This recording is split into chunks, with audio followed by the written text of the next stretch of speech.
So one of the things businesses I think are struggling with at the moment is this concept of, do we force people back to come into the office?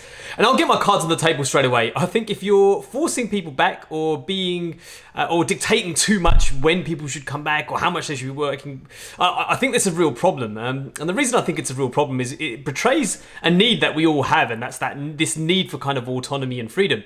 It's particularly a problem right now it's because people have had a taste of what it's about, and they don't really want to give away some of the benefits that autonomy and freedom provides. So one of the consequences, therefore, is if we force people to come back, either they'll come back very reluctantly and you're not going to be getting great performance out of people because they're not going to be particularly loving it.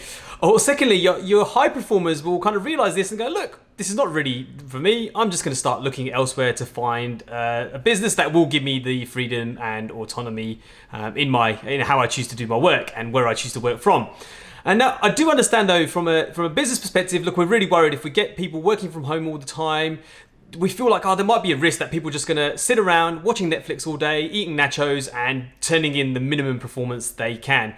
And I also kind of understand as well, look, we're used to it. For however long I can remember, the way we kind of measure performance or manage performance is by being in person. This is what we're used to, this is the default, and this is what we find comfortable and easy.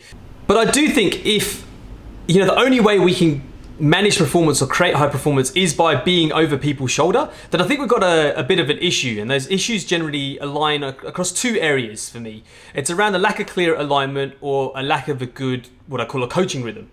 So creating alignment for me is all about creating alignment between what the business wants and what the individual needs are and what the individual needs to do to help fulfill the business wants. And so really I break it down into three areas. You've got your kind of long-term alignment, mid-term alignment, and short-term alignment. So long-term alignment for me is around creating clarity around what your business vision is and your strategies that supports that. So do people have a really good understanding of where you're going as a business? Mid-term for me is what degree of clarity do teams have around the goals they need to achieve in a 3-month period? So are there really clear quarterly goals for each and every one of your teams in your business? And then short term, really, you can cut this, it could be weekly or daily, but do people have a really good understanding of what they need to achieve to help move things forward in alignment with the goals that have been set?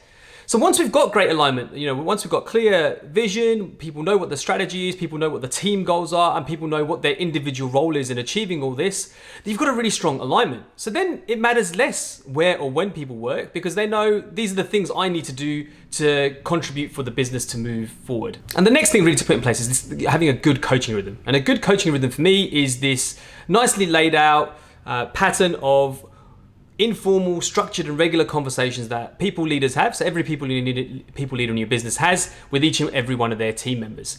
And so this regular, informal, structured conversation provides us good opportunities to, stay aligned. So, have conversations with our individuals around how can I, as a people leader, better support you to achieve the kind of goals that we've laid out?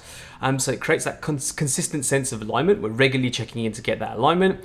It provides a regular opportunity to connect with people. Now we know, feedback is that people do feel isolated. So this regular connection with the people leader and all the people that they lead helps build that connection and relationship, which is really important. And thirdly, what this regular coaching rhythm does is it gives your people leaders the space and time to have good quality feedback conversations. So it means your people leaders can celebrate success and recognize where good things have been done. And if things are going off track, your people leaders have the opportunity to kind of course correct and have a conversation with the individual about what they're seeing, what the individual's take is, and how the two of them, the people leader and the team member, can work together better to get things back on track again.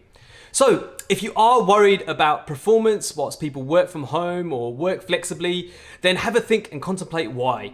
And really, for me, it comes down to two things. Have you got this real clear sense of alignment, long-term, mid-term, short-term? And do your people leaders have a good coaching rhythm in place to keep that relationship building, keep that alignment top of mind, and to have those good quality, regular two-way feedback conversations?